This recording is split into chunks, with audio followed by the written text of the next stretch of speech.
റസൂൽ പൗലോസ് റുമാനിയക്കാർക്കെഴുതിയ റിസാലാത്ത് അധ്യായം 8. അതുകൊണ്ട് ഇപ്പോൾ അൽമസീഹ് ഈസയിലുള്ളവർക്ക് ഒരു ശിക്ഷാവിധിയുമില്ല. കാരണം അൽമസീഹ് ഈസയിൽ ഉള്ളതിനാൽ ഹയാത്ത് നൽകുന്ന റൂഹുൽ ശരീഅത്ത് നിന്നെ പാപത്തിലേക്കും മൗത്തിലേക്കും നയിക്കുന്ന ശരീഅത്തിൽ നിന്ന് മുസ്തഖീലാക്കുന്നു. ശരീരത്താലുള്ള ബലഹീനത കാരണം ശരീഅത്തിന് കഴിയാഞ്ഞതിനെ അള്ളാഹു സ്വന്തം പുത്രനെ പാപപരിഹാരത്തിനായി പാപം നിറഞ്ഞതായ ശരീരത്തിൻ്റെ രൂപത്തിലയച്ചു.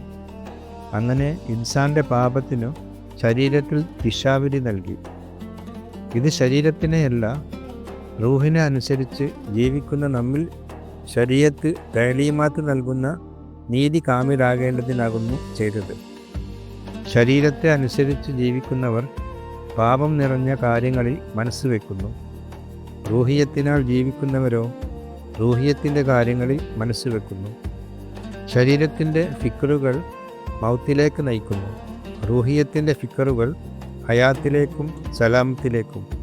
ശരീരത്തിൻ്റെ ഫിക്റിലിരിക്കുന്ന ഖൽബ് അള്ളാഹുവിൻ്റെ ശത്രുവാണ്. അത് അള്ളാഹുവിൻ്റെ ശരീഅത്തിനെ അനുസരിക്കുന്നില്ല, അനുസരിക്കുവാൻ അതിന് കഴിയുകയുമില്ല. ശരീരത്തിൻ്റെ താൽപ്പര്യത്തോടെ ജീവിക്കുന്നവർക്ക് അള്ളാഹുവിന് ബർക്കത്ത് നൽകുവാൻ കഴിയുകയില്ല. അള്ളാഹുവിൻ്റെ റൂഹിയത്ത് ഹഖീഖത്തായി നിങ്ങളിൽ പാർക്കുന്നെങ്കിൽ നിങ്ങൾ ശരീരത്തിനുള്ളവരല്ല, റൂഹിയത്തിനുള്ളവരാണ്. അൽ മസീഹിൻ്റെ റൂഹിയത്തില്ലാത്തവൻ അൽ മസീഹിനുള്ളവനല്ല. എന്നാൽ നിങ്ങളുടെ ശരീരം പാപം നിമിത്തം മൗത്താകണമെങ്കിലും അൽ മസീഹ് നിങ്ങളിൽ പാർക്കുന്നെങ്കിൽ നിങ്ങൾ നീതിയാൽ റൂഹുൽ ഹയാത്തിലായിരിക്കും. ഈസയെ മൗത്തായവരിൽ നിന്ന് ഉയർപ്പിച്ചവൻ്റെ റൂഹിയത്ത് നിങ്ങളിൽ പാർക്കുന്നെങ്കിൽ അൽ മസീഹിനെ ഉയർപ്പിച്ചവൻ നിങ്ങളുടെ മയ്യത്തുകൾക്കും നിങ്ങളിൽ പാർക്കുന്നവൻ്റെ റൂഹിനാൽ ഹയാത്ത് നൽകും. അതുകൊണ്ട് ഇഖ്വാനീങ്ങളെ, ശരീരത്തിൻ്റെ ഫിക്റുകൾക്കനുസരിച്ച് ജീവിക്കാൻ നാം കടപ്പെട്ടവരല്ല. ശരീരത്തിൻ്റെ ഫിക്റുകളോടെ ഹയാത്തിലിരിക്കുകയാണെങ്കിൽ നിങ്ങൾ തീർച്ചയായും മൗത്താകും. എന്നാൽ റൂഹിനാൽ ശരീരത്തിൻ്റെ അമലുകളെ മയ്യത്താക്കിയാൽ നിങ്ങൾ ഹയാത്തിലാകും.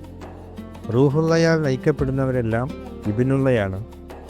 നിങ്ങളെ വീണ്ടും ഭയത്തിലേക്ക് നയിക്കുന്ന അടിമത്തത്തിൻ്റെ റൂഹിയത്തിനെയല്ല, അബ്ബാ യാ അബ്ബി എന്ന് വിളിക്കുന്ന നിങ്ങൾക്ക് പുത്രത്വം നൽകുന്ന റൂഹിയത്തിനെയാണ് നിങ്ങൾ കബൂലാക്കിയിരിക്കുന്നത്.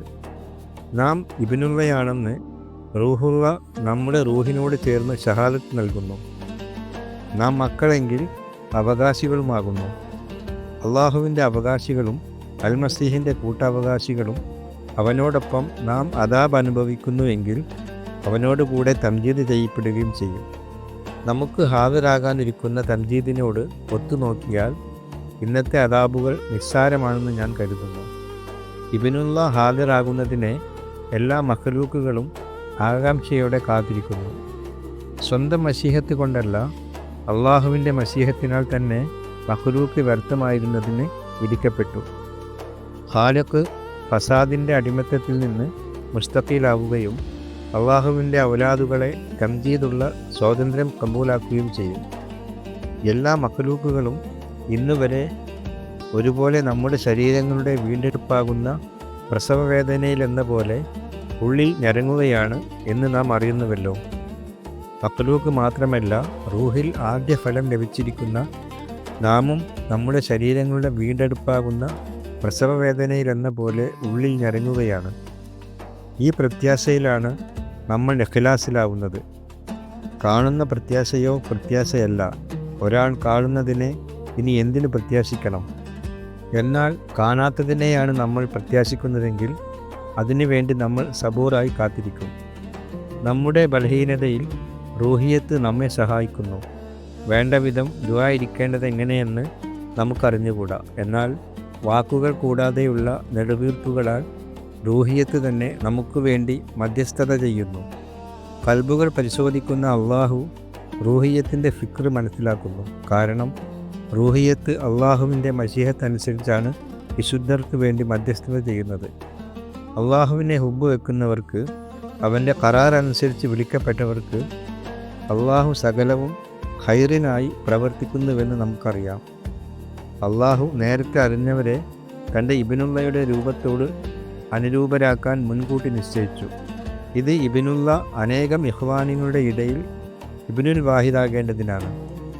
അള്ളാഹു നേരത്തെ നിശ്ചയിച്ചവരെ വിളിച്ചവരെ നീതീകരിച്ചവരെ തംജീദ് ചെയ്യുകയും ചെയ്തു. ഇതിനെക്കുറിച്ച് നാം എന്താണ് പറയുക? അള്ളാഹു നമ്മുടെ കൂടെയാണെങ്കിൽ ആര് നമുക്കെതിരെ നിൽക്കും? ഇബ്നുള്ള എന്ന പരിഗണന പോലുമില്ലാതെ നമുക്കെല്ലാവർക്കും വേണ്ടി അവനെ ഏൽപ്പിച്ചു തന്നവൻ അവനോടുകൂടെ സകലവും നമുക്ക് നൽകാതിരിക്കുമോ? അള്ളാഹു തിരഞ്ഞെടുത്തവരുടെ മേൽ ആര് കുറ്റം ആരോപിക്കും? നീതീകരിക്കുന്നവൻ അള്ളാഹുവാണ്. ആരാണ് ശിക്ഷാവിധി നടത്തുക? അൽ മസീഹ് ഈസയാണ് മൗത്തായവൻ. മൗത്തായിട്ട് ഉയർത്തെഴുന്നേറ്റവനും അള്ളാഹുവിൻ്റെ വലത്തുഭാഗത്തിരുന്നു കൊണ്ട് നമുക്ക് വേണ്ടി മധ്യസ്ഥത വഹിക്കുന്നവനുമാണ്. അൽ മസീഹിൻ്റെ ഹുബിൽ നിന്ന് നമ്മെ വേർതിരിക്കുവാൻ ആർക്ക് കഴിയും? അദാബുകൾക്കോ ബുദ്ധിമുട്ടിനോ പീഡനത്തിനോ ക്ഷാമത്തിനോ നഗ്നതയ്ക്കോ ആപത്തിനോ വാളിനോ കഴിയുമോ?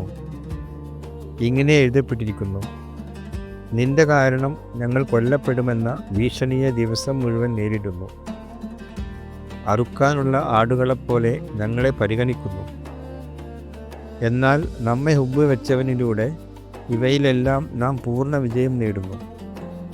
മൗത്തിനോ ഹയാത്തിനോ മലക്കുകൾക്കോ സുൽത്തത്തുകൾക്കോ ഇക്കാലത്തുള്ളവയ്ക്കോ വരാനിരിക്കുന്നവയ്ക്കോ ഖുവ്വത്തുകൾക്കോ മുകളിലുള്ളതിനോ താഴെയുള്ളതിനോ മറ്റേതെങ്കിലും മഖ്ലൂക്കിനോ നമ്മുടെ റബ്ബായ ഈസാ അൽ മസീഹിലൂടെയുള്ള അള്ളാഹുവിൻ്റെ ഹുബ്ബിൽ നിന്ന് നമ്മെ വേർപെടുത്താൻ കഴിയുകയില്ലെന്ന് എനിക്കുറപ്പുണ്ട്.